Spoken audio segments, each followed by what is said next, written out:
Salam, selamat pagi. Ah, luar biasa banget udara pagi ini dengan matahari yang bersinar terang. Ini sangat bagus sekali untuk kesehatan tubuh. Kalau di pagi hari ini masih jam 7 kurang dan saya sudah berada di puncak gunung ini untuk melihat pemandangan juga untuk merefresh tubuh saya. Saya menghargai tubuh saya dengan berolahraga karena untuk menjaga kesehatan itu adalah tanggung jawab pribadi bukan siapa-siapa. Tuhan ngasih kita hikmah, Tuhan ngasih kita kecerdasan untuk kita menjaga tubuh kita. Nah, Bapak Ibu, karena beberapa hari ini kan lebaran ramai sekali ya, kalau di Jawa, di tempat kami di Klaten itu jalan macet gitu. Mau ke arah Jogja macet, mau ke arah Solo macet karena memang daerah transit.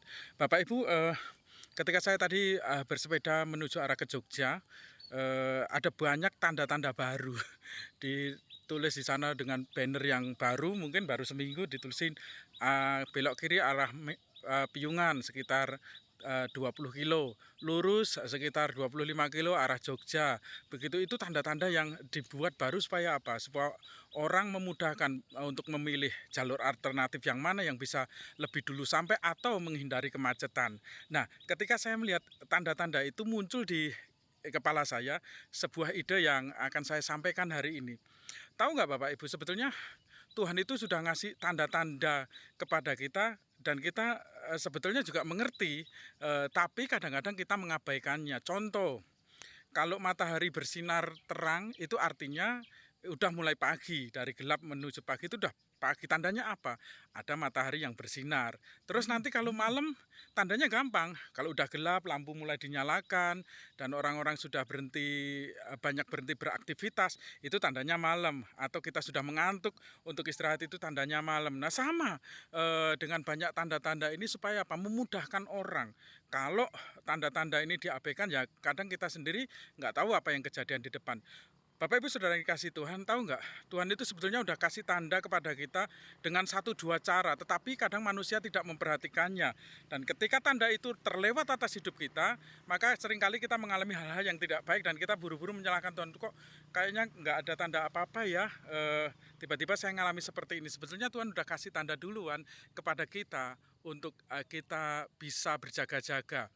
Misalnya kalau mendung di depan itu udah tanda, aduh kok awannya gelap ya, berarti kita sudah harus bersiap mantel memang kalau kita memakai sepeda motor, atau kita berteduh dulu kalau hujan, supaya apa? Supaya kita tidak basah ataupun kita lebih jeleknya lagi kita masuk angin.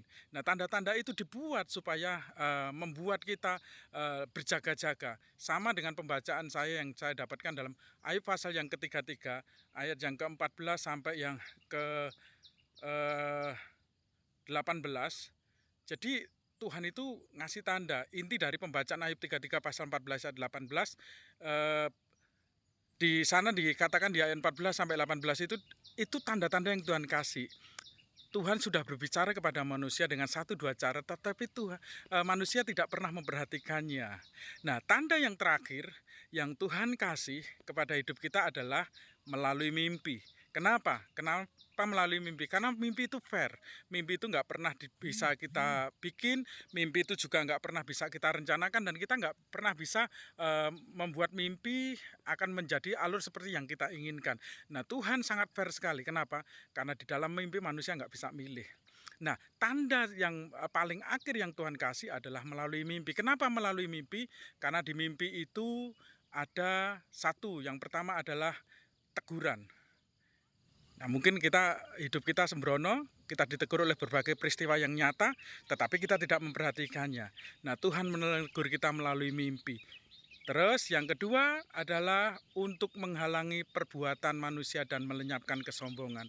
Kalau kita mau merencanakan sesuatu yang jahat, mungkin kita sudah berencana tidak baik, kita berencana untuk tidak semestinya pada jalan Tuhan, maka Tuhan akan menghalangi itu supaya apa? Kita tidak konyol.